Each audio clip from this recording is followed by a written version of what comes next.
The Sports Scouting Report podcast with Lee Brecheen's Louisiana High School Football Playoff Prediction Show is presented by Medine's Collision Center. Take control, choose Medine's.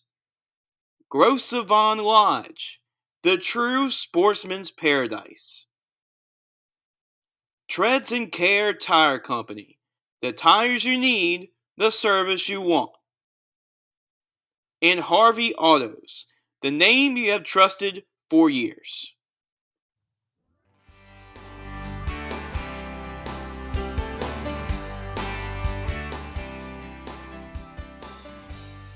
Welcome to the Sports Scouting Report podcast with Lee Brecheen. Hello, everyone. Welcome to the Sports Scouting Report podcast with Lee Brecheen. I am your host for today, Jace, LeJeune, his producer.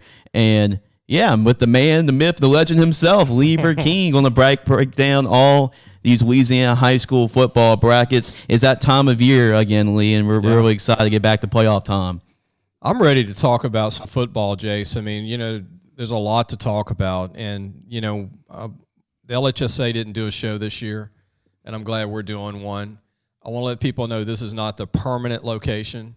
This is just to get off, just to show video of us and just a little homemade stuff. I mean, I think people can appreciate all these programs in front of us.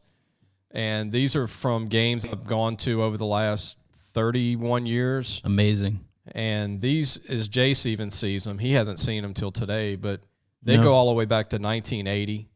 Well, I've seen them on the walls back in their old office. Right. I've seen them back on the walls. We couldn't put everybody's on this table because we don't have room for 200 playoff teams. But a lot of these teams, programs you'll see are from a lot of this year's teams like Captain Shreve, Catholic High, Acadiana, Calvary, Jesuit.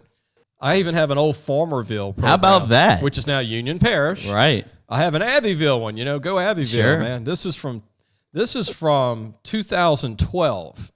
Okay. And then I have, your Episcopal team here. Mm-hmm. Yeah. From 2012. Santa Mall, Haynesville, Hahnville, Destrehan. Zachary's 3 state titles you see on the cover. They might get another one this year. And Oak Grove. And if I had room, Bird's in it. I've got a few of their programs. An old Jesuit, the Blue Jays, U-High right here. So if you want physical proof that Lee's been to all these games for how many years? That's your physical proof right there. I have boxes of and I kept my programs. And if parents see this, if we're doing this homemade show that we're doing today, I think that's just something different. And then this is one bookcase at our office that we have several of, and this is just one of about 15. I've got about 30 cases of books, and we'll be bringing that out in our podcast in the future. Sure. The good thing about it is having all this stuff to show people as memories. And on top of the bookcase, you see here the Louisiana Football Magazine hat that you've worn a lot, your visor that you've worn a lot over the years. And we got some colleges represented. We're trying to get more memorabilia, too. There's a Southeastern football on top of the bookcase there. There's an LSU helmet and a UL hat, so we're trying to get more of these represented. But once this is the first show, so I'm sure we'll get more teams represented. And under the UL hat, is Go Rebels. Oh, man. West Monroe. West Monroe. Yeah. So I've got all kind of hats. I even have your old Catholic High hat. I've got a Jesuit hat. Okay. I think I have an Oak Grove hat somewhere around here. Wow. An Evangel Christian shirt. It's just that's cool. Fun. That's cool. So we're gonna start, Jace. Tell everybody. Yeah. We're gonna break this thing down. Break it down. It was a day later than usual. Yeah. We had to wait an extra day, but hey, we still got the playoff brackets coming up, and we can talk about them. So before I ask you some questions about these teams, let's just talk about some of the matchups. Number 1, Logan Sport. They have a bye first round. They have the number 1 seed. Yeah. Number 16, Arcadia plays number 17, East Iberville. They played in the playoffs before. Number 9, Bazille plays Magnolia School. Delta Charter gets a bye. Delta Charter, Storm, having themselves a really good season this year. And talk about having a good season. Charter, they get themselves a bye at the number 5 seed. And the Charter will play the winner of West St. John in block. And then let's go with the bottom side of the bracket. Number 13, East Beauregard plays number 20, Maryville.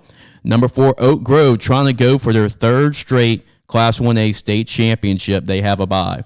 And then also Grand Lake, they're trying to go back to the state championship after their Cinderella run last year. They have a bye with the number 3 seed. Grand Lake will play the winner of Oberlin and Plain Dealing. Number 11, Lincoln Prep will play number 22, Del High. Number 6, Haynesville has a bye. Can't count out the Tornadoes out. I believe that's their 42nd straight year they made the playoffs. That's incredible. Number 7, LaSalle has a bye too. Got a lot of byes in the Class 1A bracket. Number 10, White Castle. They made Superdome a couple of times before. They have number 23, Centerville. Number 15, Northwood Lena plays against number 18, Gaydon. And then number 2, Homer has a bye. So that is your Class 1A bracket. You can see with the graphic on the screen, you can pretty much follow my lead with all these scores and brackets. So, Lee, my first question is, now a lot of people coming in the Class 1A bracket, people say, oh, it's a 4-team race. People think it's Logansport and Oak Grove and, Homer and Grand Lake. But who is a team besides maybe those 4 that you can see making a Cinderella run like Grand Lake last year when it's all said and done? This is very easy if you watch film. White Castle. White Castle's 10, I think. I'm not, I'm not a big seeds guy. I am if you earned it. That's fine. That's great. But I mean, after the first 3 seeds, 4 seeds, everything's kind of basically, I think, close. White Castle is dangerous. They're better than they were when they went to the Dome, I think, 2 years ago, Jace. You don't always make it if you're better, but, man, they've got some talent. Akeem Young, their quarterback, is really good. They've got great athletes. And, look, I've been watching White Castle since 1991. And, I mean, every time they hit the field, they can beat you. I remember when Redemptress was loaded with Lyle Collins and Jeremy Hill, and even back to the Redemptress teams that had, David Plaisance and Shelton Sampson Sr., they were very good, and it was like, hold on, man, you got to beat this team. And so White Castle is my team to beat. And they might be the most athletic team on the public side of 1A, and that's over Logansport. Right. In Logansport, you got to give credit to their coaching staff, what they've done, because they started season 0-4, and they've won every game since then. So that's pretty incredible feat by Coach McGee. They're going to be ready for the playoffs. Is there a first round? There's not a lot of first round matchups because of all the buys, but is there a first round matchup that catches your eye? In 1A, it's probably the most watered down as far as it's the same teams that are going to, compete in the end of this. I will say that there's really not, Arcadia East Iberville might be a good game. Mm-hmm. I mean, neither one I think will make to the Dome or anything or wherever it's going to be played. Right. It was like they're going to have to play Logansport next round, so it's going to be tough. But I think it'll be a good game because Arcadia and East Iberville are very similar on talent. Arcadia is got a good little young team. And other than that, I don't really see anything else. Plain Dealing and Oberlin are 2 teams that could be a good matchup, Jace. Sure. Oberlin out of the Lake Charles area. Plain Dealing is out of the Shreveport area. I've seen both of these teams. Plain Dealing's very athletic. But that would probably be the game. Plain Dealing's better than 19 in this. They're really a top 5 seed, in 1A, I think. And now we're going to give our state championship picks at the end in our final segment. Right. But my final question before I'm moving on to the private side, who is a player, because every year in the playoffs, like, for example, Puka Williams, when he had his great run in the playoffs, is there a team, and you've seen all these teams play, is there a player or a couple of players that you really like from this 1A bracket? I like Derek Tate at White Castle. He's 6'1", about 190. Man, he looks the part. Looks like an SEC player. He's a good player. He's a senior. He's come on late in his career, kind of a late bloomer. And then when you look at, Oak Grove, you look at, they've got 3 big-time players. They got the freshman quarterback, Jackson. Jackson Bradley. Yep. 6'3", 190, 200 pounds. He's going to be a parade All-American when he's a senior. You got Caleb Proctor, the linebacker at Oak Grove. Monteris Freeman at Oak Grove. Oak Grove's D-line's incredible. And then you look at one other player that I'd like to mention is Kashawn Kidd from Homer. Great athlete. They've got some great players at Homer. You figure sooner or later Homer's going to knock the wall down and get to a state title game. It could be this year. But, we'll talk about the picks later. Sure. And let's move on to Division IV, the private side. And it's going to be tough as always. Number one, the Ouachita Christian, trying to go for their third straight state championship appearance. And, besides replacing their quarterback went to UL last year, there's been really no slowing down this offense despite him graduating. And I'm sure you're going to talk about a specific receiver later on from Ouachita Christian. But they have number 16, Cedar Creek. But that's no gimme. Cedar Creek is really good at number 16. Then you have number 8, Central Catholic, playing against number 9, Ascension Catholic. Number 5, Sacred Heart will play number 12, St. Edmund. And number 4, Calvary Baptist will play number 13, Hamilton Christian. And that's the defending Division IV state champions led by Landry Liddy at quarterback. Number 3, Opelousas Catholic on the bottom side of the bracket. Number 3, Opelousas Catholic plays number 14, St. Frederick. Number 6, Vermilion Catholic faces off number 11, Catholic Point Capee. Called their game this year, so I got to see Catholic Point Capee this year. Number 7, St. Mary's plays against number 10, Metairie Park Country Day. They have themselves a really good running back at Country Day. And then number 2, Southern Lab. And, as talented as always, probably the most talented in this bracket here. They face off number 15, Hanson Memorial. So that is your Division IV playoff bracket. Now, Lee, talking about first round, there are some intriguing games in this first round of Division IV. What catches your eye? There's a lot of teams in this one. Ouachita Christians, actually, they didn't probably want to draw Cedar Creek. I mean, that's a rival game locally. Cedar Creek out of Ruston. Tristan Wiley, the receiver at Cedar Creek's phenomenal. He's another Jack Besh. Maybe not as fast, but bigger and stronger. And not far off speed-wise with Jack. And then Thomas Culp's another good receiver at Ouachita Christian. The firepower at OCS is incredible. And then, Cedar Creek needs a big game out of Jed Worthy, who's their top player as a senior. But as far as game-wise, Jace, there's more games, obviously, more team matchups here. I think the one to keep an eye on is Hamilton Christian is very talented out of Lake Charles. Mm-hmm. They got a lot of new kids from the Storm, from other schools. Sure. And so they've got about 4 or 5 college prospects, and they're playing the big dog, Calvary Baptist, who's, reigning champs. That's a game. I'm not saying they're going to beat Calvary. I'm just don't take Hamilton Christian lightly. Ascension Catholic is a 9, Central Catholic's an 8. I think Central Catholic might not win this one prior to the suspensions of the kids. Ascension Catholic loses, 5 players off their starting 22, right? And so that's going to change things. Central Catholic's pretty good, too. But I think St. Fred's the sleeper here, and Opelousas Catholic, and they play one another. I mean, unfortunately, somebody's got to lose. St. Fred's led by Thomas Marcella, big-time DB, senior. Opelousas Catholic's got a very tough, scrappy team out of Opelousas. Catholic Point Capee, you've seen them. I've seen them. Leighton Elliott, Andrew Jewell, a couple of good players. They're not going to, walk over Vermilion easily. That's going to be a great game. So there's a lot of really good games. And here's another good one, St. Mary's of Natchitoches. Man, they're led by Adam Parker, their quarterback. He's come on, man. I watched him play this year. He's got something to him. He's a junior. He's going to have a chance, I think, to be a D1 quarterback. And in Gavin LaGrange, who's a big old D lineman for St. Mary's. They've had a lot of LaGrange kids. Yeah, they got a good team. And look, Country Day has come on a little bit. I mean, they played, you saw them against Episcopal.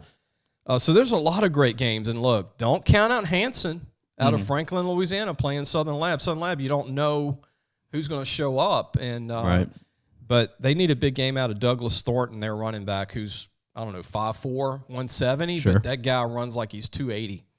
Yes, definitely. And, Southern Lab, they've been a meet. That's a pretty impressive win. And, and we're not going to look too far ahead, but there's potentially a rematch from the state championship last year if Ouachita Christian and Calvary Baptist go into semis. But we'll talk more about that. We're going to take a quick commercial break here. You're watching now the Sports Scouting Report podcast with Lee Brecheen. We'll be right back. Listen, whatever you're driving right now, Tommy Harvey wants it. Bring it in to Harvey Subaru, Lexus of Shreveport, Bossier City, or John Harvey Toyota. They're paying big bucks for all trades right now. They'll cut you a check right there. Tell them Lee sent you. Welcome back to the Sports Scouting Report podcast with Lee Brecheen. I'm Jace LeJeune, your host for today. Get to turn the tables a little bit. There you go. You can have it. And then we obviously will go and dig deep down to the analysis after watching all these teams really throughout the whole season. But before we go into Class 2A, one more side note about Calvary Baptist. I know Landry Liddy is a quarterback, and he had himself a great state championship game, the Louisiana Tech commit. He's one of the best quarterbacks out there in the state and have a really explosive offense. I just want to mention that their offense is better than last year, which is scary. That's a little hint of maybe my prediction in that class when this is all said and done. But they have a new receiver, Jace, by the name of Seneca Lee, who came out of nowhere, a senior. He's 4'5" guy, 6 foot, 180. They already had Miles Williams at tight end. They already had Walter Williams at running back. They've got other receivers, Hermes, who's a sophomore. They have the most talented offense, one of the most talented offenses in the state. And Liddy's that guy that's back that threw for, almost 4,000 yards last year. So I don't know how you stop that team offensively, but, I wanted to mention that before we move on. Let's go to 2A, and Manny, they're trying to repeat as state champions, and they're loaded as always. They entered the Class 2A bracket as the number 1 seed. They'll play number 32 seed Independence in the first round. Number 16 Pine will face off against number 17 East Louisiana, one of the sneakier, talented teams in Class 2A. Number 9 Red River. They're having a really good season under Coach Jeff Harper, and they've been really explosive on the offensive side of the football. They play number 24 Rayville. Number 8 Rose Pine will play a really good matchup here. Number 8 Rose Pine playing against number 25 Kentwood. Yeah. Rose Pond, led by Ethan Fry, the LSU baseball commit. Also a pretty good quarterback as well. Number 5, North Caddo. They have a pretty special receiver I'm sure you're going to be talking about, but they play number 28, Springfield. Number 12, Port Allen. Just saw them play last week against Episcopal. They are a really scrappy defense. They play against number 21, DeQuincy. Number 13, Winfield, a team that you've been high on this year, Lee. They face off against number 20, Del Cambry. And number 4, Avoyles. They've been really good this year with their 240-pound running back, Carlos Bazard.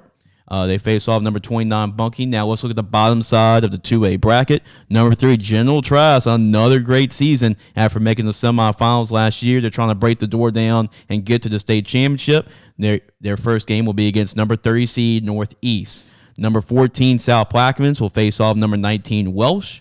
Number 11, St. Helena has a very tough number 22 Kinder team that made it to the state championship game last year. Number 6, Amite will play against, as talented as always, will play against numbers 27, Delhi Charter. Number 7, Jonesboro Hodge, who actually defeated North Caddo earlier this year. They face off against number 26, Oakdale. Mangum's always going to be in the running. They're the number 10 seed. They face off number 23, Capital. Number 15, Franklin, will play against number 18, D'Arbonne Woods Charter. And Coach Tommy Tharp, the former Mangum coach, has done an excellent job with D'Arbonne Woods Charter. And then the final game, the undefeated Loreauville faces off against number 32, West St. Mary. There is your Class 2A bracket. And Lee, what do you think is going to be a team to keep an eye out for in this 2A bracket? There are a lot of really good football teams this year. You talk about Rose Pine, Red River, St. Helena's has some impressive victories this year. Manny, Amite, you know how talented Amite is. What are your thoughts on just a team that can make a run in this 2A bracket? Well, the team that looks like a college team is St. Helena Central. St. Helena Central, I don't ever remember seeing them this talented, Jace. They have, I hate to keep throwing the prospect thing out there, but they've got like 17 kids that'll go college. I've never seen that at St. Helena. If St. Helena is probably due to put it together soon, and unfortunately Kinder, who's a good team, they're going to see that this team's like playing a college. I mean, they're 290 across on OD line. St. Helena, their athletes are all like 6 foot to 6'4". St. Helena is the team that can beat anybody. I think they can beat 5A teams. But if this team can come together, put it together, St. Helena is the most talented team in this whole bracket. Now, some people go, Lee, what do you woke up and you watched a horror movie, you lost your train of thought? No, I'm just telling it like it is. Manny, obviously, they've come together. Obviously, they're good. They're the team to beat, reigning champs. Right. But Red River, like you mentioned, is a sleeper. I want to mention to all my Cajun friends, and look, Jace, a lot of people do it. Delcom. Yeah. Oh, yeah. I've always had trouble with that one. But I'm protecting you. There you go. There you go. You got my back. And they'll give you some probably some free Delcom. boudin and all that. Oh, yeah. I didn't say it right for about 20 years. Yeah, right. I didn't even pronounce Iowa, which I used to say Iowa was Iowa. Yeah. Oh, yeah. But it is a tricky one now. It is a tricky one. And then, but 50-50 shot. Yeah, yeah. And General Trask is the team. I'd like to see them get to the state championship game somehow, just because I've got a soft spot in my heart on what they've done at General Trask, and what they're doing is incredible the last 2 years.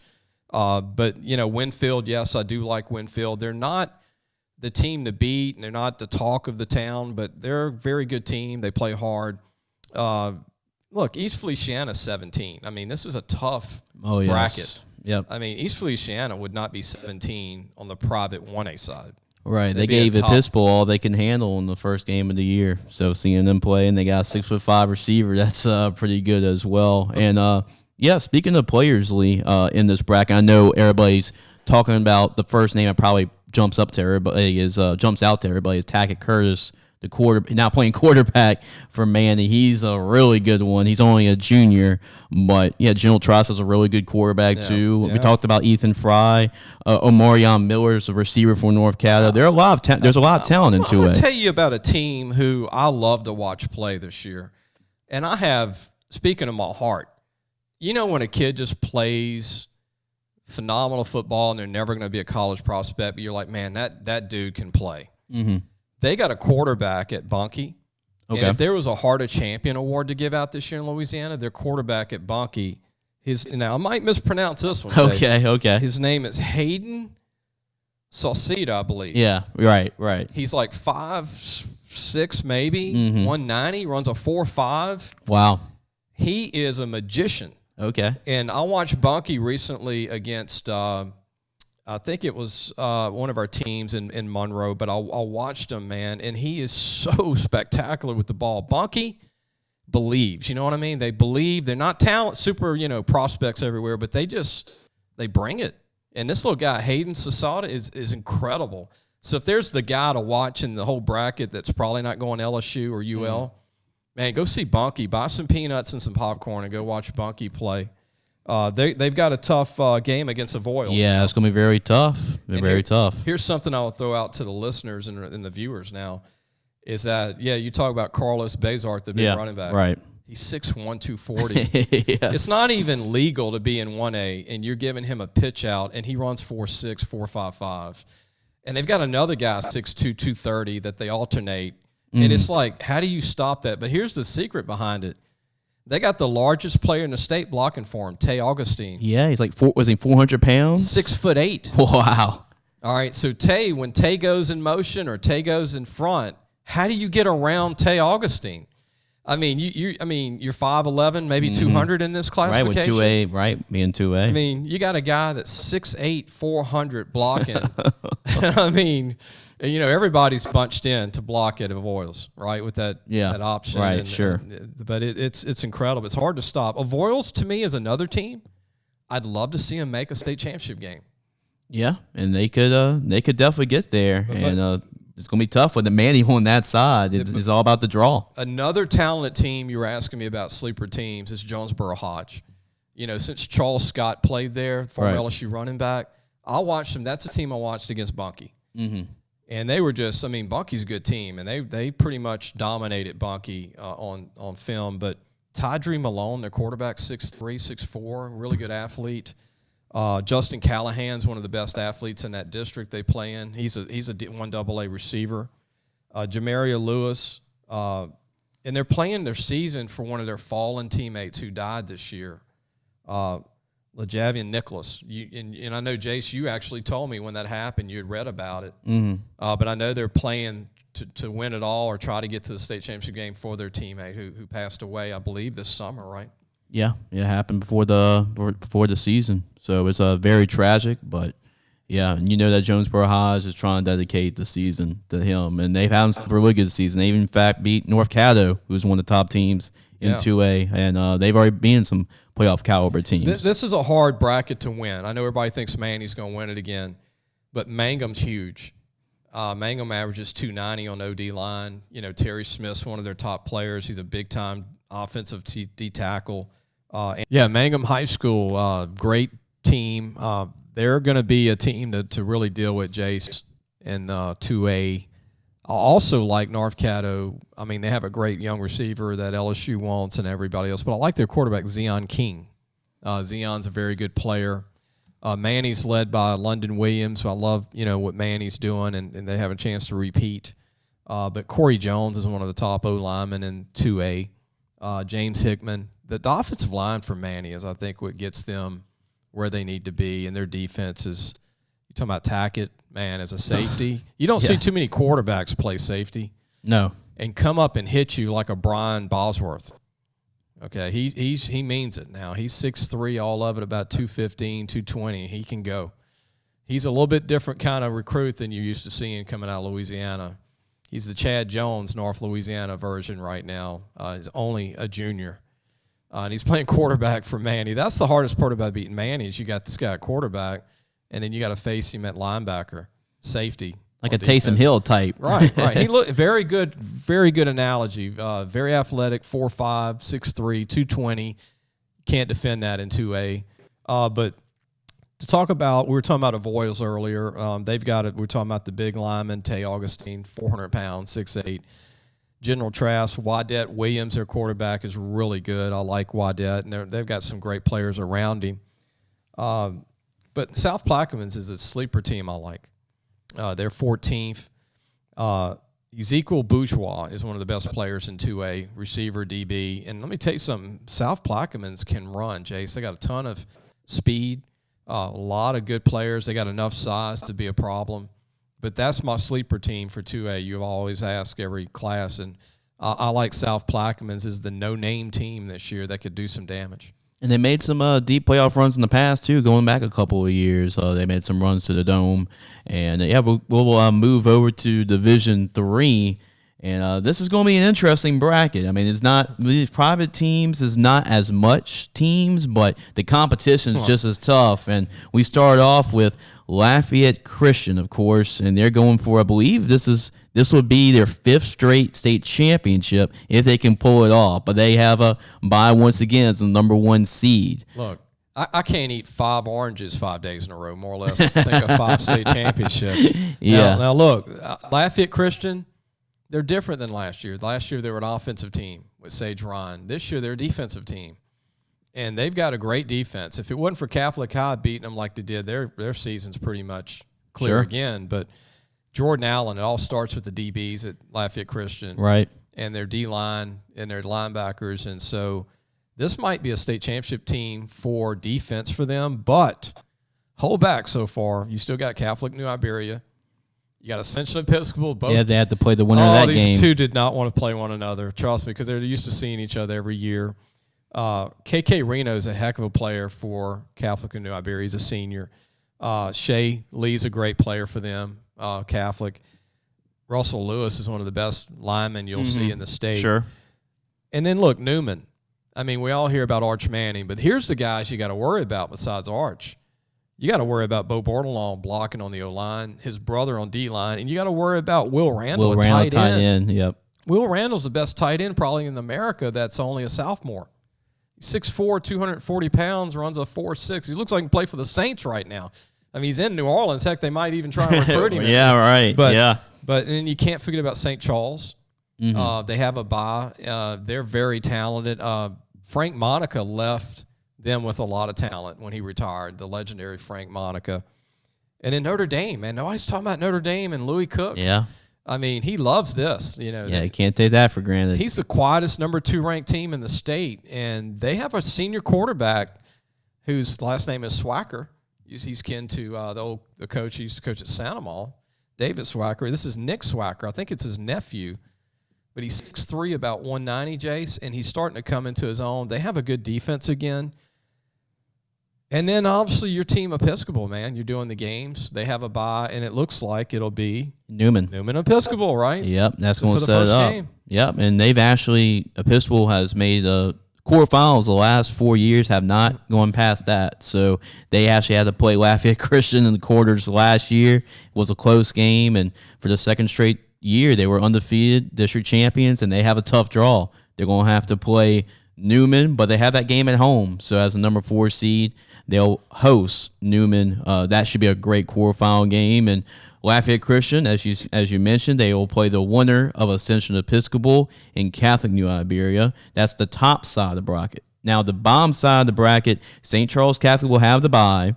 They did beat Newman this year. Now, I know Frank Monica is not the coach over there, but I know his influence is still there with Coach Wayne Stein. He's done a great job of continuing that tradition at St. Charles Catholic. But they'll play the winner of Dunham and Holy Savior Menard. And Dunham, and that's the team that you can't overlook, too.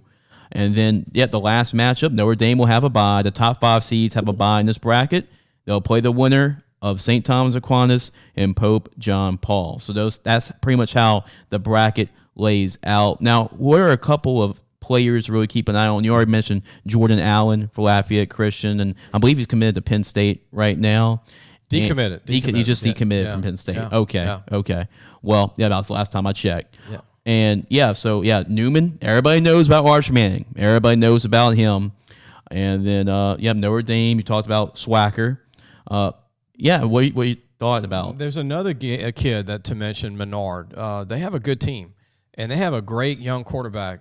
Another quarterback, man. I mean, we've got so many quarterbacks in Louisiana, Jason. Sorry, by the way, by going on a rant talking about everybody, and you didn't preview the whole district. I was just excited. Yeah, it's an exciting bracket to look at. So Michael Henry's the quarterback at Menard. He's a sophomore. Michael Henry can play, and he's 6'2", and he looks like another future D1 quarterback in Louisiana. Another one.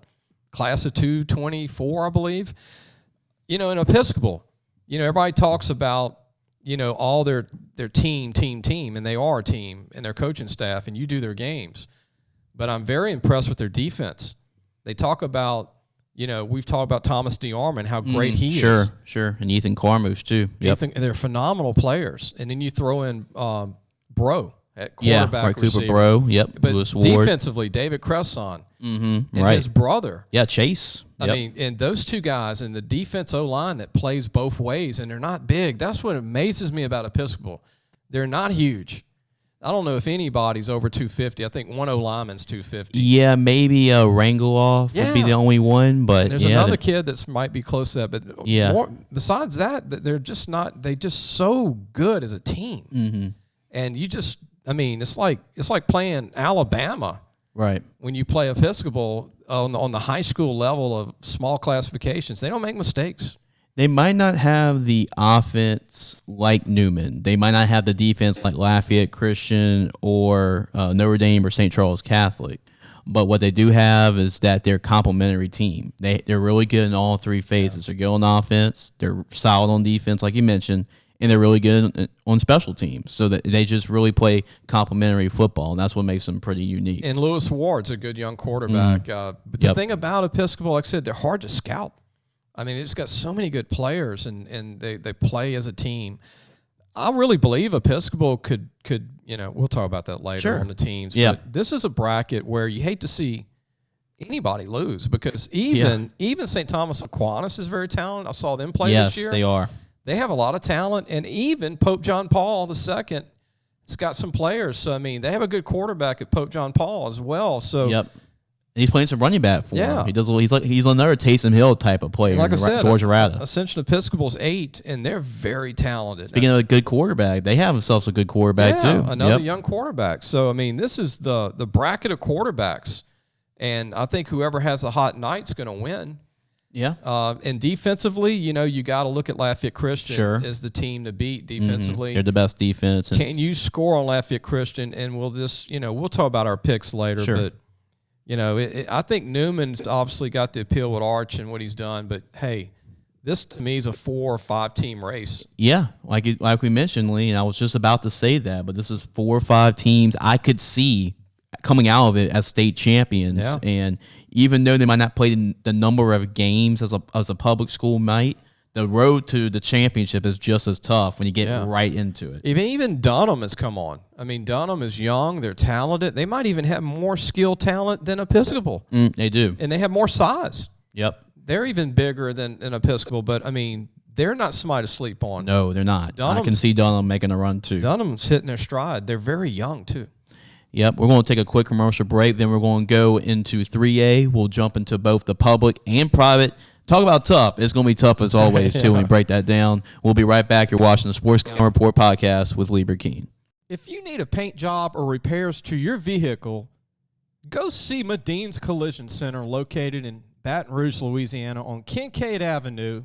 The number to call is 357-7983. That's 357-7983. Your Baton Rouge Accident Advisors.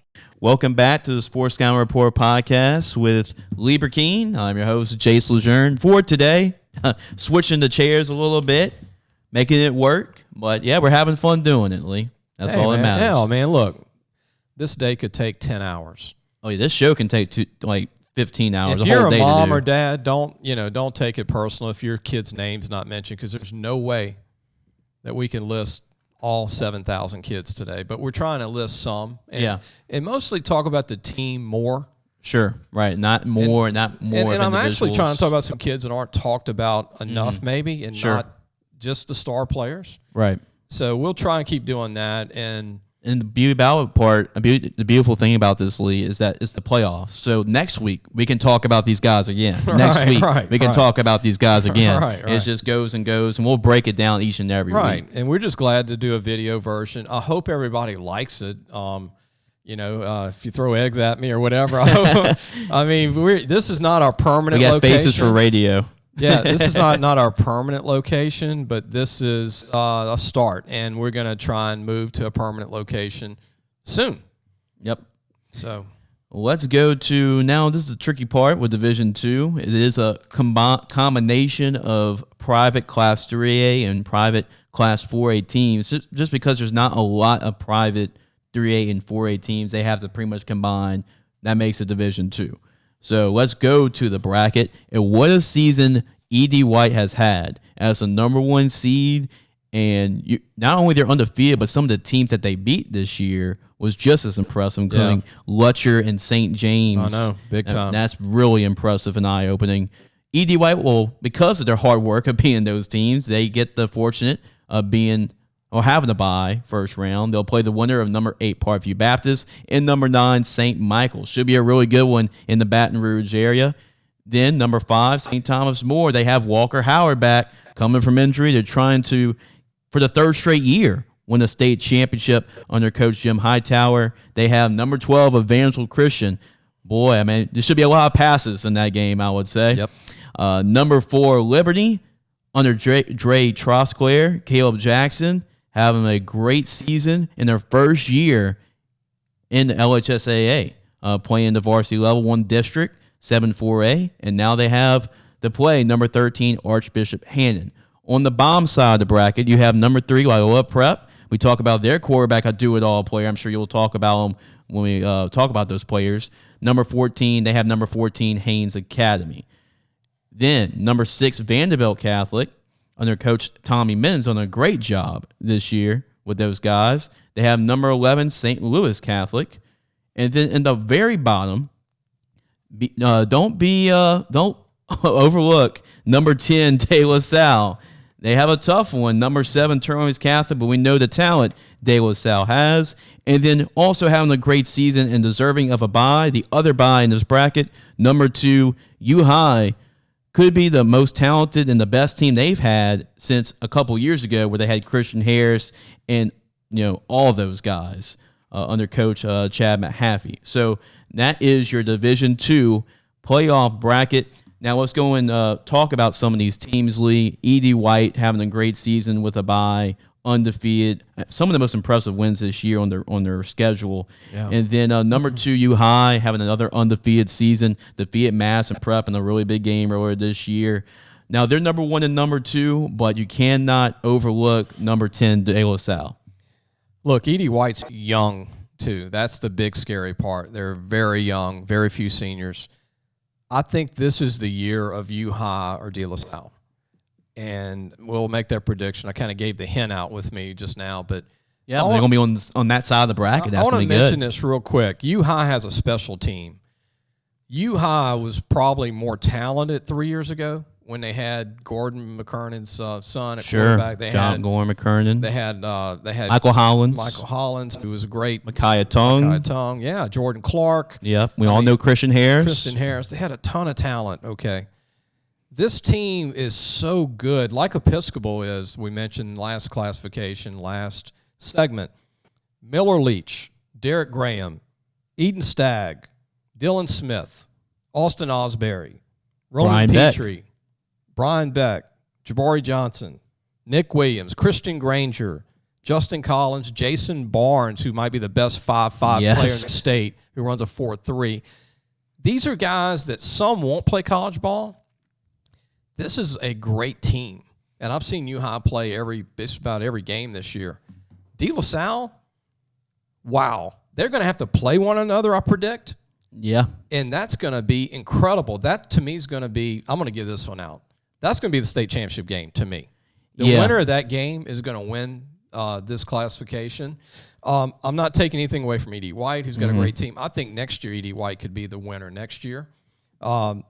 St. Thomas More can't leave them out. I mean, Walker Howard, his receivers just need to be more consistent with him in the playoffs. And the defense has to step up. A little better. Evangel Christian, don't count them out. They're starting to hit their stride. They're young. I've seen them play this year. Josh Booty's son's the quarterback. His other son's a receiver. They're both over 6'1", Jace. They're very talented. Lola Prep, don't count them out with Jacob Lafitte. Right. Has a 57, 60-yard leg as a kicker. You don't want that game to be close if you're playing him. And, Turlings and St. Louis and Vandy Catholic, all well-coached teams, along with Parkview. And St. Michael's in Baton Rouge has had a good year, and they're young. And speaking of St. Michael's, Philip Hines, not a name you hear about a lot. Sure. He's a good player. Nick Johnson's a really good. Nick Johnson, Gannon Woods of the world. They've got some good players. They got a good senior group. Parkview Baptist. I mean, they're not as talented as they've been in the past, but they're very, very good. Brandon Favre's a heck of a defensive lineman. They've got some good offensive linemen. They don't have a lot of them, but they're a good team. And look, this might be the only Parkview team I've seen that might play the same 16 players. Yeah. The whole game. Right. That was their forte, being so deep. Yeah, back in the old days with the late Coach Guillot, they used to rotate 30, 35 players. Now they rotate the same 14 kids. Right. But kudos for them getting to this stage, right? Yeah. But I have to give this one out. I'll pick the winner, but the winner of De La Salle U High to me. Yeah, I have to agree with you there. Now there's some teams that we can take it that would not overlook, but really that quarterfinal, most likely that's gonna be a quarterfinal game that could decide who is the state champion. But we'll talk about it too later on. And next year, Liberty and E.D. White will be the teams to beat. Right. Liberty's going to be the team to beat probably next year. They're all freshmen and sophomores and some juniors. I just think they haven't been on the stage yet. Yeah, they're all young team, talented young teams. Unbelievable talent. Like you said, Troscler's done a great job. I mean, they could do some damage this year, but I just think they're the team to beat next year. Let's go to Class 3A on the public side, and I can name you like 6 or 7 teams. Easy. I would not be surprised that wins the state championship. So let's break it down. Number 1, Sterlington having a great season again. They are the number 1 seed. They got number 32, Frederick A. Douglass. Sterlington undefeated, has a couple really good wins, including against Union Parish, too. That rivalry game is always heated between them every single year. You have number 16, Grant, faces off number 17, Westlake. That should be a really good football game. Number 9, St. James. They have proven they can win the state championship in Class 3A. They are led by Shaz Preston, one of the best players in the nation. Well, they have number 24, North Webster, to start out. Then number 8, Madison Prep, with their star players is Ian Chris and then Quincy Wiggins at defensive end. They face off number 25, Kaplan. Number 5, Church Point, one of the best defenses in Class 3A, one of the best physical, well-coached teams. They have number 28, Marksville, starting off. And there are a lot of rematches in the playoffs. Number 12, Patterson. Number 21, Donaldsonville. Both these two teams played earlier this year. Patterson won in double overtime. So that should be a good game between Patterson and Donaldsonville. At the bottom side of the bracket, Joel Sumner having a really good season, just came just as close to winning district. They face off number 20 West Feliciana. Talking about great seasons, number 4 Iowa only lost one game this year. They went 9-1. They have number 29 Bossier to start off. Number 3 St. Martinville. They have one of the best receivers in the country next year. They have a lot of talent as always. They face off another talented team. A little bit lower seed than in years past, but they have number 30 with Don 35. Number 14, a Broley team that's very scrappy, almost pulled off an upset last week against Madison Prep. They have number 19, Iota. Number 11, Bogalusa, having a great season. The Lumberjacks having a great season under Coach Sal Crutchfield. They host a playoff game, but it's the ever-dangerous number 22, Jennings, led by Trevor Etienne. Remember, this is a team that made it to the Superdome as a 20-plus seed. Also, number 6, Lutcher, having a great season too. Will face off against number 27, Carroll, the Lutcher Bulldogs, going back to what made them so great a couple years, winning state championships. Number 7, Union Parish, faces off number 26, Mansville. And number 10, Gina, faces off Karen Discovery. 2 years in a row, both these two teams play in the first round of the playoffs. Number 15, ERAF, faces off number 18, Wassman. And then finally, how about the season Abbeville has had as a number 2 seed? We just had him on the podcast, Coach Roderick Moy, the other day. You talked to him. Moy, you got it this time. Number 2, Abbeville, 1 loss this season. They definitely earned the number 2 seed, their best season they've had probably in 20 years. They face off number 31, Richwood. Like I said, Lee, there are 6 or 7 teams I could easily see coming out of this as a champion in the end. Do you agree with that statement? I have one word: brutal. This is brutal. I saw every team play in this bracket, I will say that. And that's why I say it's so hard. If we were rolling dice right now at a casino and I said it's going to be 1-1-1, I don't know. I mean, this is one that Sterlington is one. They're deserving of one. But, man, anybody can beat anybody in this bracket. Anybody can beat anybody, and there's so much talent. And let me run through it because there's a lot of guys I want to mention, and I'm going to go like as fast as I can. Sterlington, Cole Thompson, Cliff Jones, Luke Handy make up one of the best defensive backfields in the state, Sterlington and Ram Foster. Tony Rivera is one of the best fullbacks for them in the state. And don't forget about their big old lineman. We covered Peyton Parks Smith, who's 6'5", 290. Yes. Son of a rugby player. Yeah, and North Webster. We all talk about Chaz Preston at St. James, but they're going to play North Webster. Hunter Price, the quarterback at North Webster, really good player, Jace. Isaiah Johnson, receiver. Jamarcus Stevens, a athlete. Drew Hutchison, 6'5", 290, we had on our cover. All from North Webster. They are a team that can win this. Madison Prep, you can't count them out with Chris. They beat St. Thomas More this year. They beat everybody just about. Kaplan's always tough. Tough team, man. Church Point, like you mentioned, Jace, they're as good as anybody in this bracket defensively. Marksville, you ought to see those guys. Man, they are well coached. They are tough. It's a tough draw first round. Tough draw. They don't want to play each other the first round. It's a shame. Nobody wants to in this bracket, but Patterson is so talented, man. Juniors, they're going to be back, but Marksville and Donaldsonville's best team in 30 years, probably. Yeah, really good running back. Clark Kent. They call him Clark Kent, a junior. Robert Clark Kent. Teravian Brown for them. Jamarcus Miller. Jill Sumner's very talented. West Feliciana's a very under-the-radar team. Iowa, my goodness. McQuinton Montgomery, Curtis DeVille, Bryson LeBlanc, Cragen Bennett. I've never seen Iowa this talent skill-wise ever. Right. Bossier, glad they got in here. I mean, they've got some good players people don't know about. And then St. Martinville, my goodness. They look like an NFL team. Mandrell Butler, Quentin Butler, Tanner Harrison, Harvey Broussard's the junior receiver. Yep. Those guys are big time. They're gigantic. Bruley, like you said, I've always liked this team.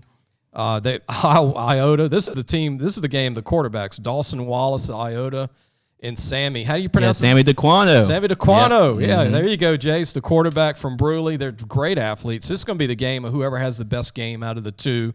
Bogalusa's got Taraji Forbes. They got a great young team. They're looking good, by the way, with Crutchfield. Yeah, they are. Can't count out Trevor Etienne No, you making can't. a run. Rusty Phelps can't count out those guys. I'm trying to continue here. It's every team, I swear. Now, the best game in the bracket that I think people need to pay attention to is Lutcher Carroll. I watched Carroll on film. They were no way 27. No way. Give me a top 7. Let me put them in the top 5. Carroll is super loaded. They got a lineman named Thomas Little, Jace.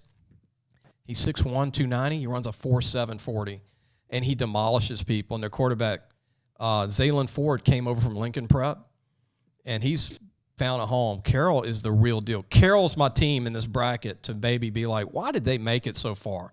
They're talented. They're like U-High in this bracket. They have a great team. Lutcher, don't sleep on them, and they're playing Carroll.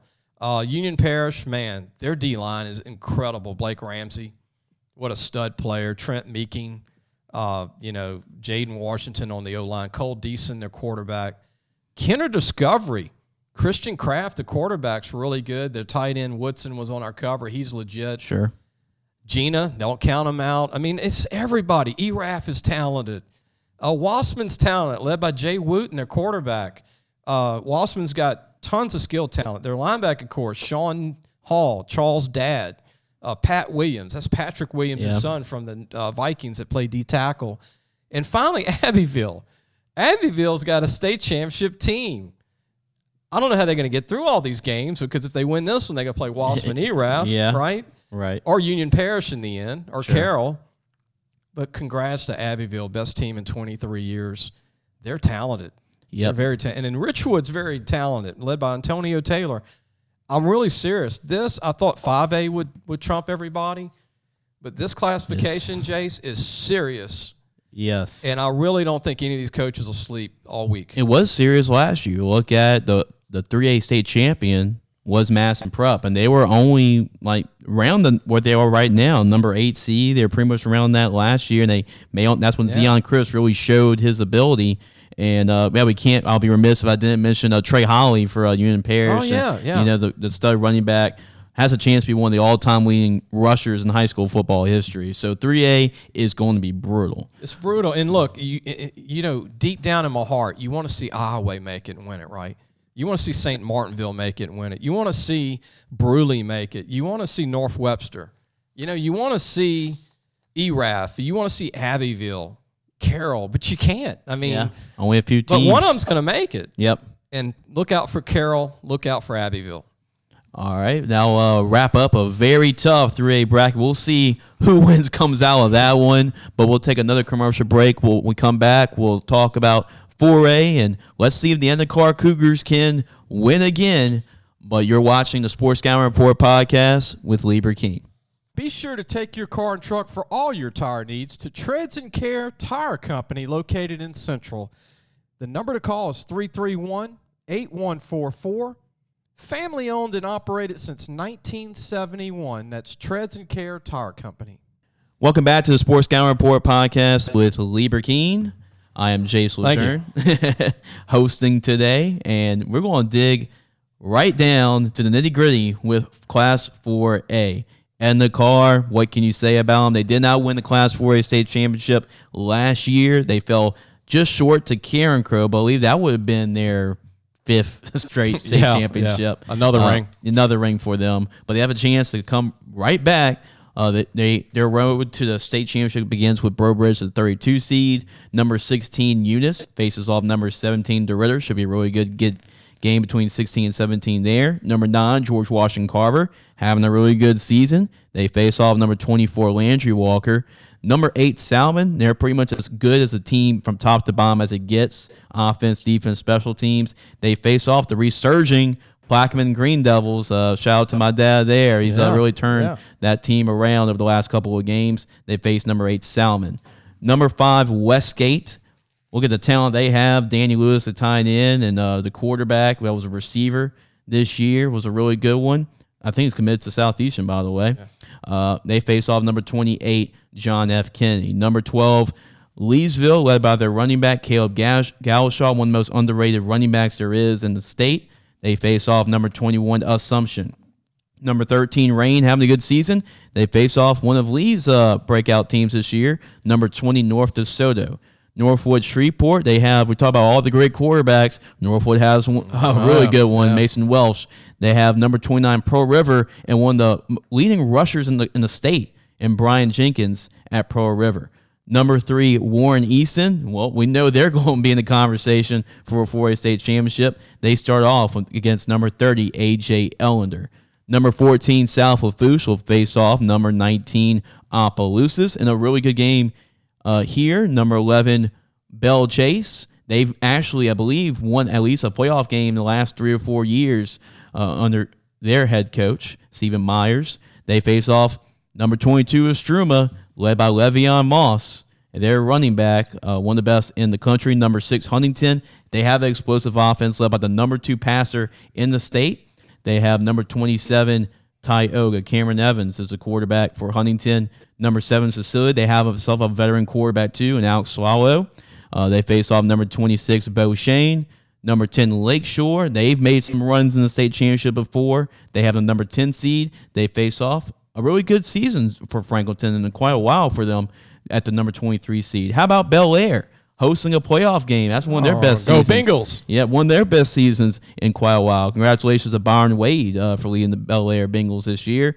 But guess what? Congratulations, Bel Air. You got number 18, Karen Crow. Yeah, that is a very tough draw. The defending Class 4A state champs. And then wrapping it up, number 2, Neville. They have a chance to win another state championship.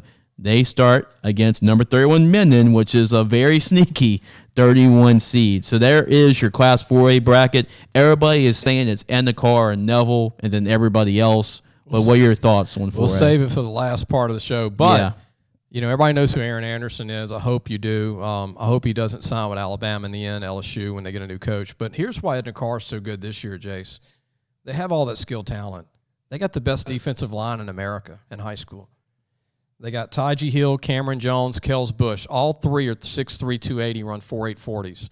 That's why Edna Carr is going to, well, I'll say it at the end of the show.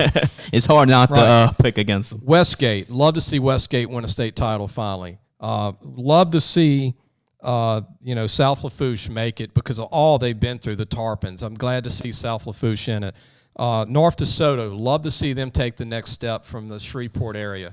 Love to see Huntington from Shreveport get to that next level. They've done a great job, led by Zivian Clavel, Taji Kolinsky, and Nicholas Ellis, some of their top athletes. Cecilia, love to see them get back to a state title game. And Neville, you mentioned. In Minden, here's a sleeper team. Neville's facing them.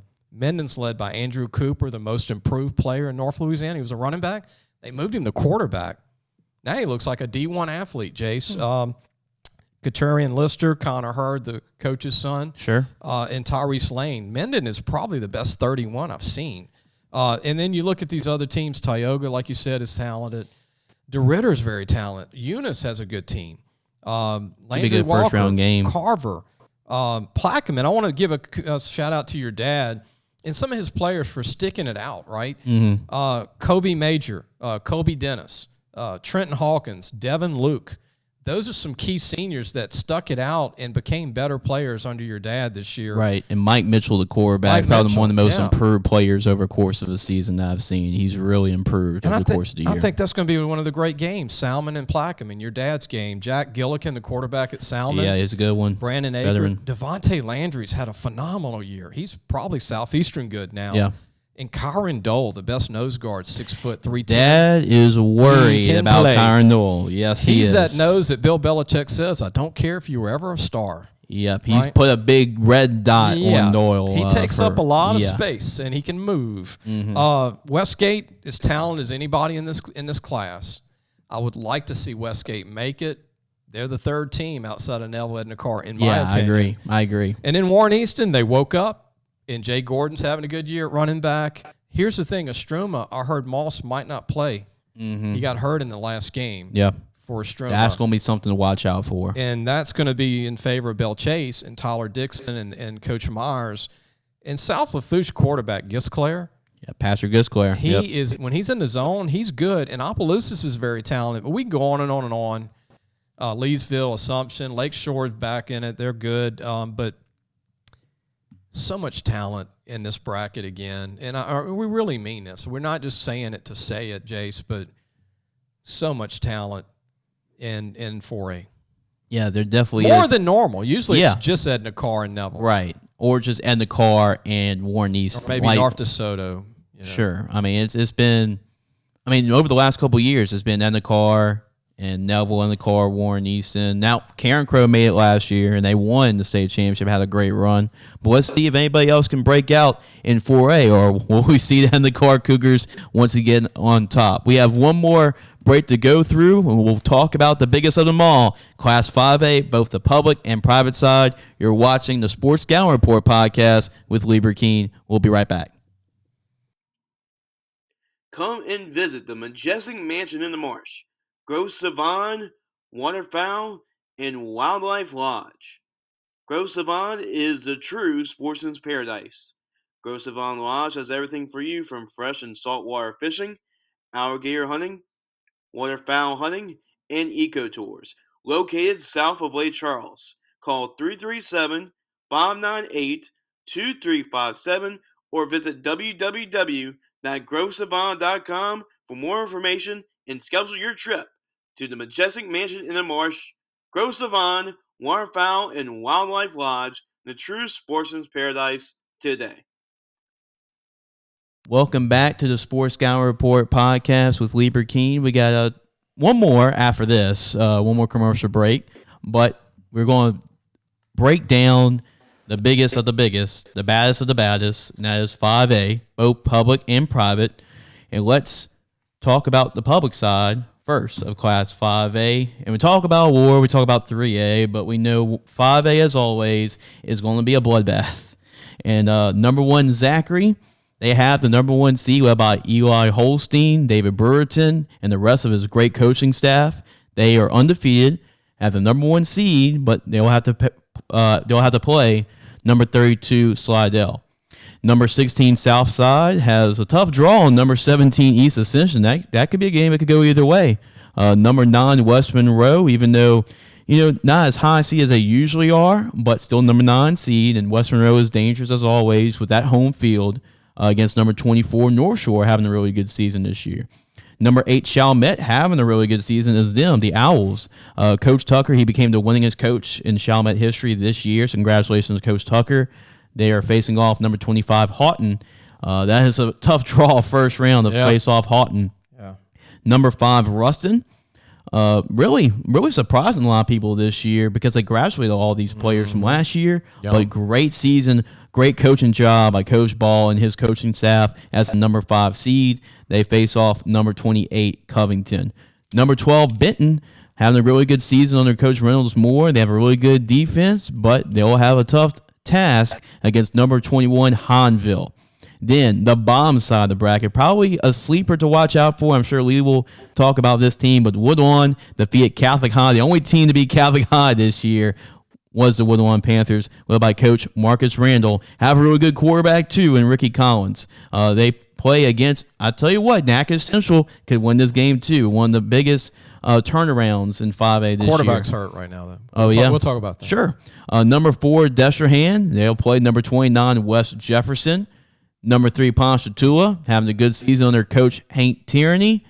They play number 30, Lafayette, probably the toughest 30 seed there is in any classification. Number 14, John Ehret. They have a tough draw against number 19, East Jefferson, having a great season this year. Number 11, Ouachita Parish. They finally broke through with a couple big wins, beat West Monroe for the first time since 1994. They have number 22, Sulphur. How about your Central Wildcats, Lee, your alma mater? Yeah. At number 6, they play against a familiar opponent. Home team. Yep. They play against a very familiar opponent in Denham Springs, the 27 seed. Number 7, Acadiana, trying to go for a three-peat for a state championship. They started the season slow, but they picked up some slack the last couple of weeks. Now they're the number 7 seed. They play against numbers 26, Dylan Sampson, and the Dutchtown Griffins.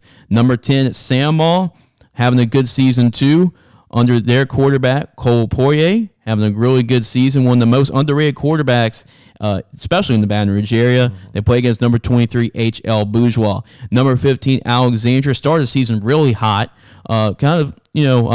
slacked off a little bit, but they are as dangerous as always. They play against number 18 Parkway. And then how about the season Captain Shreve has had this year at the number 2 seed? Kendrick Law, all the weapons that they have on offense. You like Braylon Finney as well, a receiver. Really good explosive offense. They'll try to, make it past the second round to get over that hump. But first, they have to get past number 31 Live Oak. So that is your 5A public bracket first-round matchups. Lee, we know about Alexandria, of course, and Acadiana. They've won back-to-back state championships. They're trying to go for a three-peat. Alexandria, as I mentioned, was in the state championship game last year. Zachary has won 2 state championships in 3 years. We know what Coach David Brewerton's capable of. But what are some teams in 5A that you really like to really keep an eye out for? Because this is another bracket, just like 3A, that I would not be surprised to see 5 or 6 different teams come out of this one. This is the man league. This is grown men. 5A is your biggest teams, your biggest rosters. This is just, man, you got 5A talent in Lafayette. You got 5A powerhouses in Monroe. You got 5A talent in St. Tammany area. You got 5A talent in Baton Rouge. 5A is all over the state. In 1A, 2A, 3A, 4A, it's kind of sprinkled, Not everybody has a strong 1A team or a 2A team, but 5A is well represented all over Louisiana. Zachary is the team to beat. They're well deserving of their number 1 ranking. Charles Robertson's a phenomenal receiver right now. He's really come on. Austin Freeman, their senior DN, obviously Holstein. They play against Slidell, Jace. Tamaj Hoffman is a really good running back, 5'8", 190, big time power back. There's many teams I can. How much time we got? About 30 minutes. Look, Ruston High School can beat anybody. Okay, they're number 5. Woodlawn, number 13, can beat anybody. Destrehan has an NFL offensive and defensive line with Jai Eugene Jr., quarterback. They can beat anybody. Hanville can beat anybody. John Ehret's come on, okay? Washita Parish can beat anybody. They beat West Monroe. They've proven it. Yep. Sulphur has got a good team. They're capable of beating a lot. Acadiana, man, number 7. Are you kidding me? They won the state championships last 2 years. Santa Maul might be the best 10th seed in the whole deal. Cole Poirier's phenomenal. Lynn Amity at DB. Noel Luke is a great receiver. Stephen Landry is a phenomenal linebacker, Jace, for them. Trishawn Dunn, Jonquez Paul. They have phenomenal talent at Santa Maul. Santa Maul is my sleeper team. Okay. Not because it's a homegrown Baton Rouge team. It's just I've seen all these teams play. I don't consider Acadiana a sleeper team, right? No. I think they're still one of the top 3. But, obviously Zachary, Acadiana, Ruston, Hanville, Destrehan, Ponchatoula is a really strong 3. Lafayette High, 30. Man, that's a tough draw for Ponchatoula. That's first my round. other sleeper team. I could see this game going either way. Lafayette High is incredibly talented, man. They got a 6'4" quarterback. They got a big D-line, big O-line, got great skill guys. I told you the other day, this was the best Lafayette High team I've seen probably in 20 years. And they're 30. Isn't that crazy? Yeah. And then East Jeff's got a great team for being 19. Yeah, they are. It's just we can go back and forth here. Even a Covington, even an Alexandria, who was runner-up last year. Mm-hmm. Captain Shreve at 2 is well-deserving. I've been high on him all year. Look, Braylon Finney is as good as Kendrick Law. Kendrick Law is supposedly, I think, a 4 or 5-star. Well, you got to make Braylon Finney a 5-star, 4-star. Yep. And then they got a running back named Matt Hall, Jace, who's phenomenal. He's a great come-on. It might be a guy that Southeastern looks at, McNeese, Southern. Right. Speaking of quarterbacks that are going under the radar, they have a really good quarterback, too, in Captain Shreve. They do. And their kicker from Calvary Baptist, Caleb Clement, Yep. is a heck of a kicker. He kicks 50-yard field goals. So you don't want to be in a close game with Captain Shreve. I know Zachary's aware of them because they're across, and they might end up matching up. But it's going to be tough, man. Look, even Southside and East Ascension look as good as anybody in the state. These two teams are big. They're fast. They're gifted. West Monroe, let's not sleep on West Monroe. They got Richard Killian at D-line at 6'4", 270. They still got great defensive. Their defense has actually become a really good defense over the last few weeks, and their quarterback position stronger. But Javion Sanders, tag Banks, man. Tommy Banks' Right, son's doing a yep. good job at linebacker. He's 6'1", about 230. Jadarius Rashawn Pleasant's committed to Tech. Right.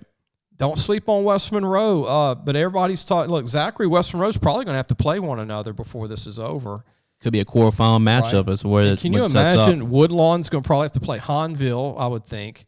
I would take Natchitoches Central over Woodlawn, but the quarterback for Natchitoches Central is out for the year. Mm-hmm. He was the stud quarterback. So yeah, that's a big loss because Yeah, he was the engine of that team. he's D1 junior. He's a big time player. He was actually looks like the quarterback from the Seattle Seahawks, Russell Wilson. Yeah. The kid at Natchitoches Central. They beat C. Bird this year. That was Right. a pretty impressive win. But if this kid doesn't go down, I think Natchitoches Central actually could beat Woodlawn. But Woodlawn's going to probably advance. Again, they're going to play Hahnville probably. Or Ruston. Ruston. Yep. Ponchatoula, you might see the East Jeff Ponchatoula battle in the second round, I'll predict. Central High School, alma mater, they're 5, but 6. But, hey, I mean, put the top 15, just shuffle them in a bag right now. Yeah, and see what comes out on top. It's just tough to call. Even Central, my old high school, Jonathan Swift, the quarterback's a good player. Calvin Collier, the receiver. Tyler Hill, who's a great athlete. And don't sleep on Parkway. Parkway's had a tough year in Bossier City, but they're a young team that's come on. Rentavious Richmond's really good, and also Cannon Link has become a better quarterback. Yeah, and that's going to be 5A. We'll talk about who we think is going to come out on top, obviously. But let's go to the private side of Class 5A. That's Division 1. And number 1 is the Catholic High Bears. I mean, they're one of the top teams in the country. They're pretty much loaded at every position you can think of. They obviously are the number 1 seed. They did have a setback against Woodlawn, but they could really make this team even more dangerous, already having that setback to wake them up a little bit. But Catholic High would have to play the winner of St. Augustine and Archbishop Shaw. That should be a good matchup first round. A lot of buys, just like some of the other private sides of the bracket, and that's just how it goes. Number 5, St. Paul's have a bye. Number 4, Scotlandville will have a bye, which means they'll play each other in the quarterfinals next week. So both teams will get a week of rest to prepare for that game in the quarterfinals. C.E. Bird has a bye as a number 3 seed. They made the state championship game last year, so they're trying to get back with a new coach, Stacy Ballou, this year. As Coach Suggs did retire at the end of last year when they made the state championship game. Number 6, Archbishop Rummel. They're a young team, but yeah, Coach Monk getting the most out of those guys this year for being as young as they are. But like De La Salle, we know that they had to forfeit a couple of games. Some things happen. But you can't count out that number 11 seed, Brother Martin, because, that is as strong as 11 seed you'll get in the playoffs. We'll talk more about it, and Lee's shaking his head. He knows he wants to talk about those Crusaders. And then how about this first-round matchup? Holy Cross, been much improved since last year under Coach Salter Formaggio. But they have the machine, John Curtis, another year in the playoffs under J.T. Curtis. He got, I believe, his 600th win this year. Incredible career for Coach J.T. Curtis. You cannot count out J.T. out. And he will host Holy Cross in the first round at Joe Yenny Stadium. And then how about number 2, Jesuit? What a first season for Coach Ryan Manali from De La Salle. I thought they would be good. And they are. And they have a really good quarterback in Jack Riviere from Jesuit, a senior. But, Division 1, as tough as it gets. Even though it's not a long road to the state championship, it's going to be tough. Lee, break this down a little bit on how Division 1 could look like. First of all, I think they got it right. This is the bracket that is right. 1 and 2 is the exact 1 and 2 I think you should have. Jesuits, your 2. Catholic High's your 1. If they went out, both teams will play in the state title game. I predicted that a few weeks ago. Let me get into this real quick. Jesuit could probably be the only team, I think the only team that can beat Catholic if Catholic plays their game every week. Jesuit's got the best D-line in the state in 5A. I mean, they got Christian Jackson, Andrew Besh, Dennis Darty at linebacker, and Joseph Barnett. They are all over 250, 60 pounds. They're very good players. You got Catholic strong power O-line, with Emory Jones and all their players on the offensive line and their H-backs that we've bragged about all year. I think it would just be the greatest game ever. And in Curtis, everybody's quiet on him. JT loves that. Buddy Taylor's a great quarterback for them. they could always beat anybody, right? Shaw, St. Aug, that's going to be the game of the century. These two teams are equal. Shaw's really become a good team. They're not the old Shaw. They're not the old last 10 the years. old Shaw. Yeah. Yeah, like they're not the old Shaw, and they're not the last 15 years Shaw. Right. They're kind of coming back, okay? And then St. Aug's got a lot of talent. You don't know who's going to win that game. If they can play to their talent, then they're St. dangerous. Paul's hasn't reached their potential this year. They've been young, so they're kind of like they're due to maybe get better. Scotlandville can beat anybody. Kind of like St. Aug. If they play to their talent. Scotlandville, man, if they can cut down on penalties and flags, Scotlandville's as talented as they come. And in Brother Martin, hey, they're a 3 seed if it's not, if we didn't have what happened. Sure. Brother Martin with Mamahat, I mean, this guy's played like 100 games, right? Yeah. He's been there since like 1987, right? Seems like. But, it comes down, and Holy Cross, I like that they got in. Salter Formaggio's building something. I don't look for them to beat Curtis. They're better than last year. They're better, but they're going to be a team to deal with next year and the year after and the year after. He's building that program like he did at Hahnville and East Jefferson.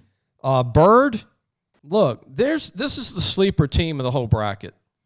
If anybody's being slept on, it's Bird High School, including me until about 2 weeks ago. Jace, here's why. They get Logan Pons back, who was their quarterback 2 years ago. He comes back as a receiver. He's doing a phenomenal job at wideout. A week ago, they pick up their running back, Jacob McClure, who's been out the whole year. He comes back, runs for 100 yards. Yeah, you pair that with Mitchell Ramsey, too. That's going to be dangerous. Runs a 4.5. Mitchell Ramsey's the best skill, Swiss Army knife guy in the Shreveport area. Yeah. And you throw that in with a junior quarterback who's back, who started in the state championship game, and they're starting to mature. Including myself, Bird is the sleeper team in this whole deal. And obviously, they got a chip on their shoulder. Yeah. Because they got, the game was not close against Catholic High. They did get there, though. Right. And the thing with Catholic High, we've already talked about all their players. There's too many to mention. I think the key to them, Jace, is getting Wesley Woodward back on the D-line with his 15 sacks. He's been out a couple of weeks. They need to get him back by the semis. I think by the semifinals he can come back. That'll be big for their D-line.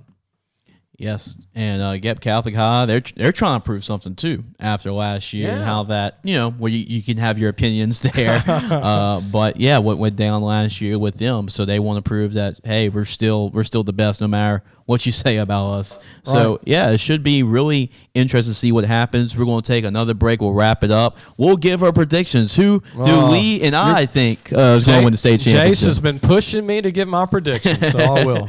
That's what the audience wants, Lee. We got to give them what they want. I was going to hold off for a couple of days, but you got me. All right, man. All right, we'll take a quick break. You're watching the Sports Scouting Report podcast with Lee Brecheen.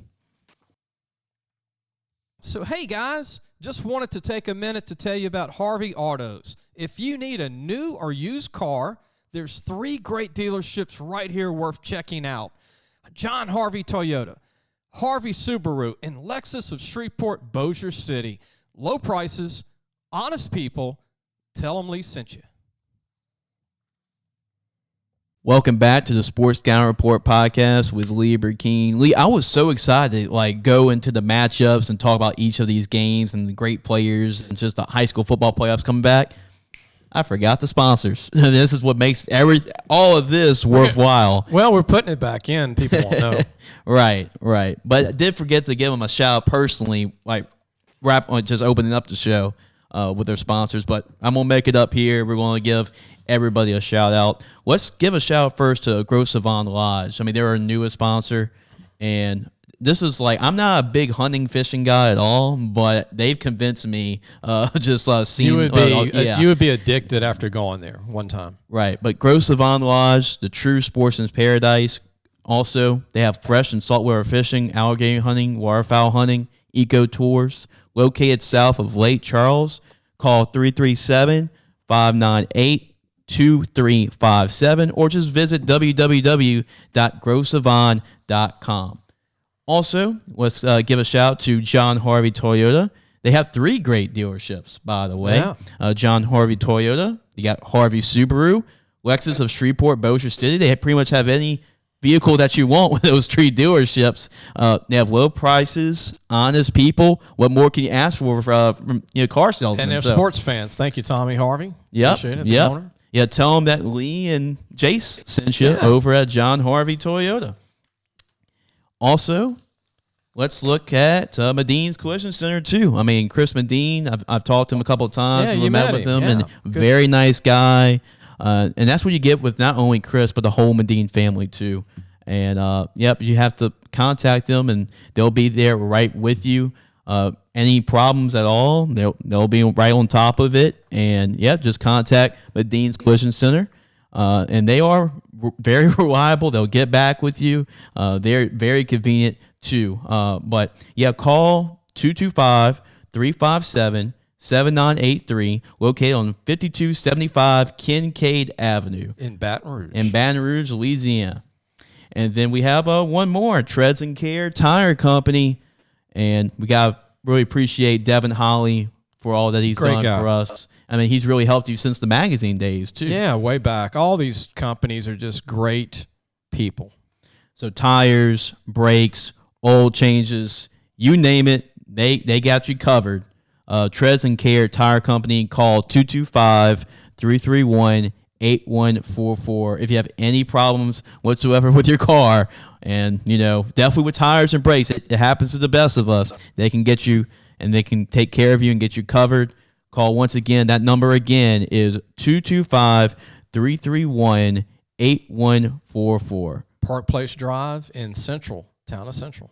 The tire you need, the service you want. There you go. Treads and Care Tire Company. Appreciate all the support from all these companies. Thank you very much. Yeah, we cannot do it without them. And let's give our predictions out, Lee, for all these brackets. These are what everybody waited so long for. Yeah. Let's see what these two guys pick. I'm gonna let you go first on that. Okay. Give me a little more time to Then you can criticize us. The best part about video, these are receipts, Right. so you can keep these receipts. Hold me to it. Hold them to it if I'm dead wrong on these. I should have had these when I got them right in the past. Right? Right. Nobody right. remembers those. No, they remember the ones you get wrong. That's on. right. That's right.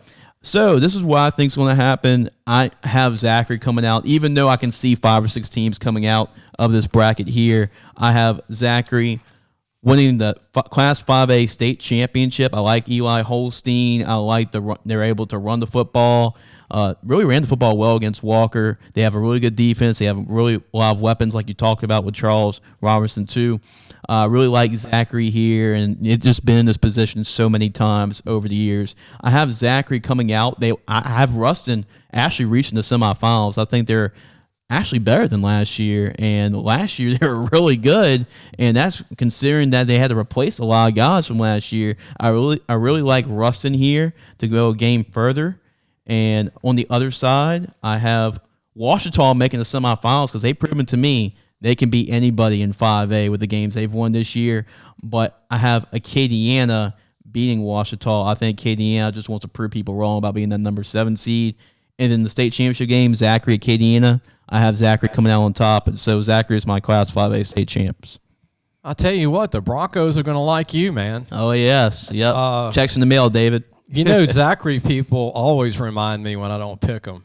And here we are with a video version, right? So really, right. Yep. So here's the deal. There's 3 teams I think that I like a lot. I like Zachary, Acadiana, like yourself, and Destrehan. Yep. And the team that I'm really struggling with between the winners of this whole thing, I think Destrehan is the team that you don't want to get into a heavyweight fight with in the playoffs. Destrehan looks like a college. And they are skill-wise loaded. They're loaded. I mean, they like when you scout them, I think you just close your eyes as a D coordinator going, what am I going to do?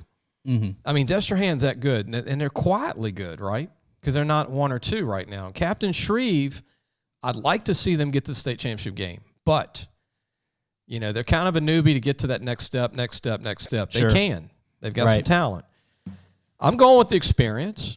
I'm going with the 3-time champion. Okay. Kind of like Rocky Balboa, Sure, right. They lost last year. They didn't get to the state championship game. They got a chip on their shoulder.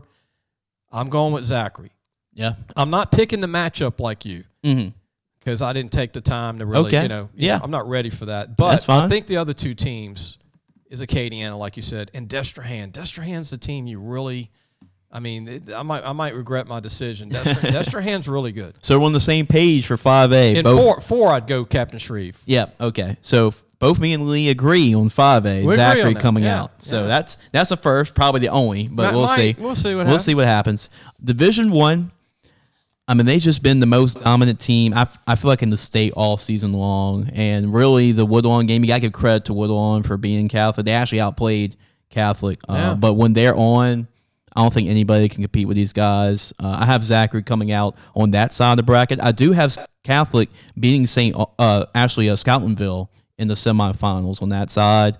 And then on the other side, it's going to come down to this. It's going to come down to Brother Martin and Jesuit. It really is. And then Brother Martin actually won the first time around off a missed field goal. So that's how close that game was. Yeah. And I really think that Brother Martin, they have a chip on their shoulder too, considering that, hey, you can do all this to us.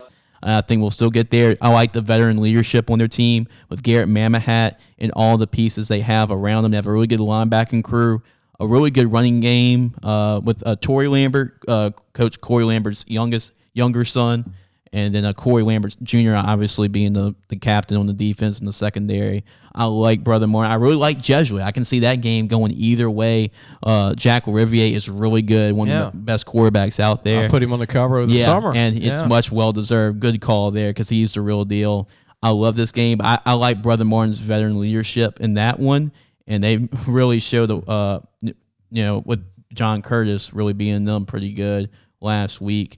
That showed me a lot there. I have Catholic High playing Brother Martin in the state championship game, and I have Catholic High coming out on top. This was a rematch, actually, of the semifinal game last year, but I think Brother Martin's motivated to play Catholic again in the state championship game. I would not be shocked if Jesuit wins that game and Jesuit goes and plays Catholic. Yeah. But I have Brother Martin getting the slight edge in playing Catholic, but I think Catholic comes up on top, winning the state championship. Here's my theory on this whole bracket, and everybody in this bracket is really good.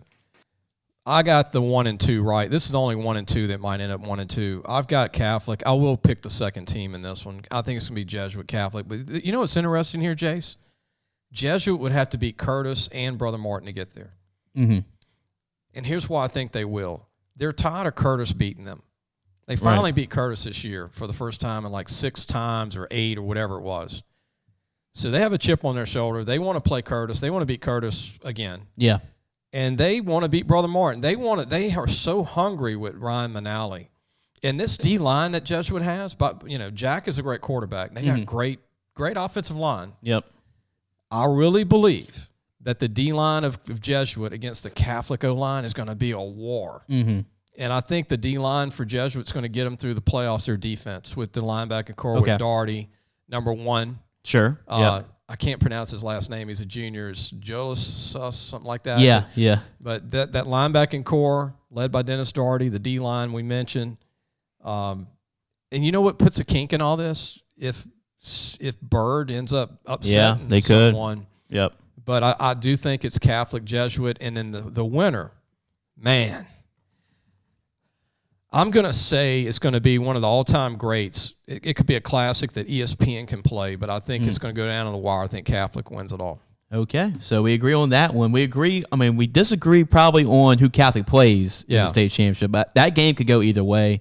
But we do agree that Catholic High comes up on top in Division 1. Yeah. Now, we got to be Speedy Gonzalez with 10 more minutes left to spare. Class 4A, I think until they prove me wrong, I just have to go with Edna Carr. I mean, we talk about Aaron Anderson could have that Puka Williams type of run, with just really making explosive plays and really carrying the offense. Yeah. Well, here's the deal, Jace. You got the best D-line in Louisiana and the United States in high school with Edna Carr. Yeah. You got the best O-line in Neville. Yeah. You got Will Campbell going against Taji Hill, right? So this is a game of O-D line in the trenches.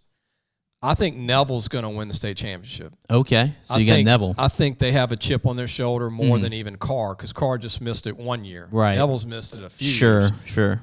And I really believe that Neville's Britt Batterford is going to this is coming out party to run the ball. Mm-hmm. The senior quarterback. Anthony Allen has dominated all year. Anthony Allen is really good. Yep. Enid Sledge, their D tackles, big time.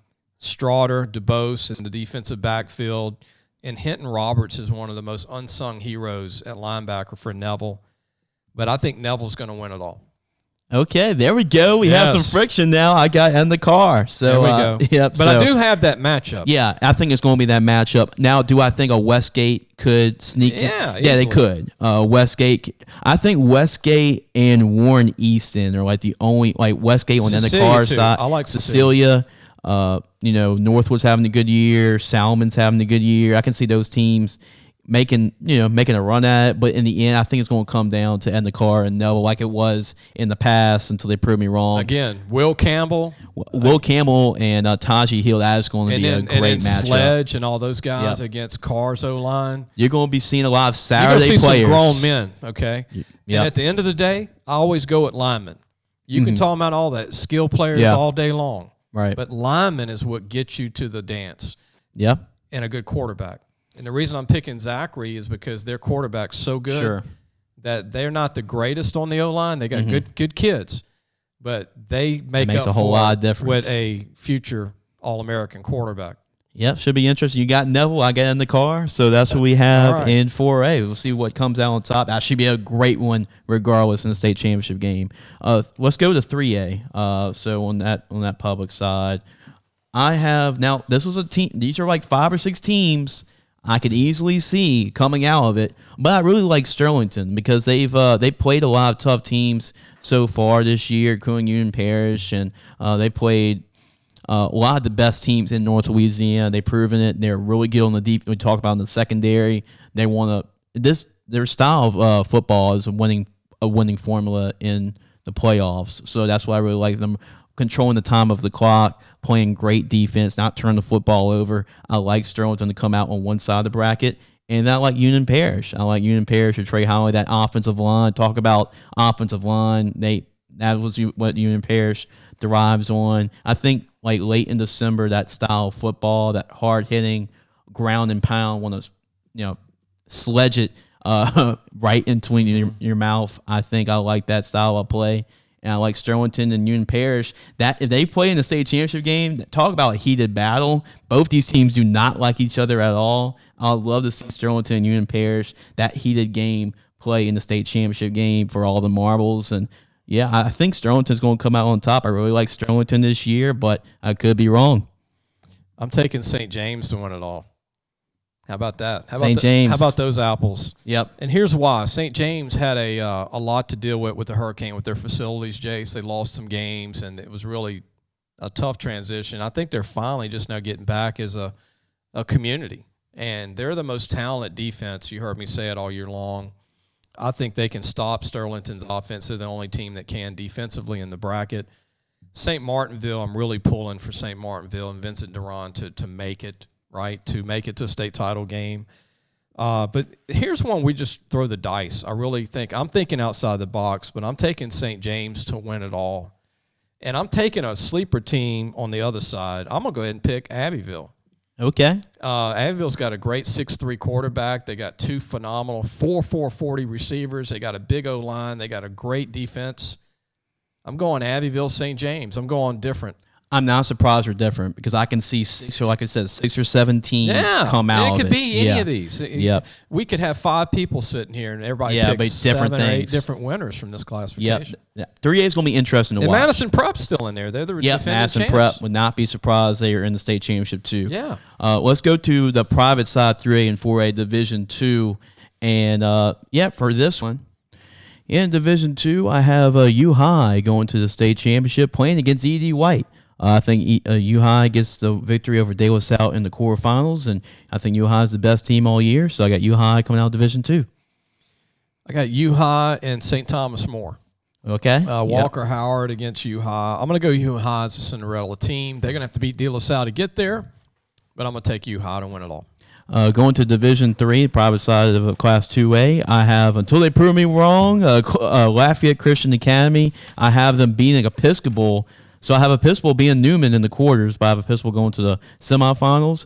Lafayette Christian, I have them playing against St. Charles Catholic in the state championship game. I have St. Charles Catholic being Notre Dame in the semis, but Lafayette Christian, I have them coming out on top. I think Lafayette Christian's the team to beat. I think St. Charles Catholic is the sleeper to beat. So I'm going to go with Lafayette Christian and win another one. Public side of Class 2A, I have Manny going to the state championship. On the top side, I have Manny being the Voiles in the semifinals, and I have General Trask being Mangum. In the bottom side of Class 2A, I think General Trask trying to break down that door, go to the state championship where they'll face off against Manny, but I think Manny's just too much for their skill talent. I have Manny win Class 2A. I'm going to agree with you. I'm going to go Manny and Jess Curtis. Too much Tackett Curtis on offense and defense in that O-line. Manny wins another one. Division 4, I have I think the winner of that OCS Calvary Baptist semifinal game is going to win it all. And I think OCS gets some revenge on Calvary. It's going to be tough. But I have OCS going to the state championship on one side. I have Southern Lab going to the state championship on the other side. I have OCS winning the state championship. I have Calvary Baptist repeating because of that offense. I do think OCS will be incredible in the playoffs, but I think Calvary's offense is I just think too the good. winner of that semifinal game is going to win it all. And then public side Class 1A, I have Oak Grove going again. Don't be deceived by their 6-4 record. I have Oak Grove. I think they're the best team in 1A, and they'll prove it again. Now, I think Homer breaks through. They'll go to the state championship, but it's going to be too much for Homer to handle. I have Oak Grove again win 3 straight for the first time in program history. I think Oak Grove is going to be the winner. Bradley Jackson is going to be probably MVP, the young quarterback. Josh Bradley's son, the former LSU tight end, Louisiana Tech tight end, 6'7". Josh Bradley, if you remember in the 80s. Well, Lee, I think we're about to wrap it up. But in case if you don't know why we don't know this much about high school football, this is Louisiana Football Magazine. This is the South copy. This is the North copy. Order your copy today, Louisiana Football Magazine. Go to lafootballmagazine.com. I think I'll do it for us today, Lee. I appreciate it. We'll try to see if we can do this playoff week by week and see if we can go through the playoffs and go to the road to the Dome. But we're learning our equipment. It's our first day doing a video show, and I hope you enjoyed it. And we'll continue to talk about these kids as we go further along, like you said, Jace. Hope everybody has a safe week when you travel. I know it's only Wednesday, but I know everybody's pumped. There's nothing like it. Moms and dads, aunts, uncles, grandmothers, grandfathers, cousins, brothers, sisters. Man, shut the towns down. Let's go play these games. Yep. I hope everybody enjoys their football weekend, and we'll check back with you on Friday.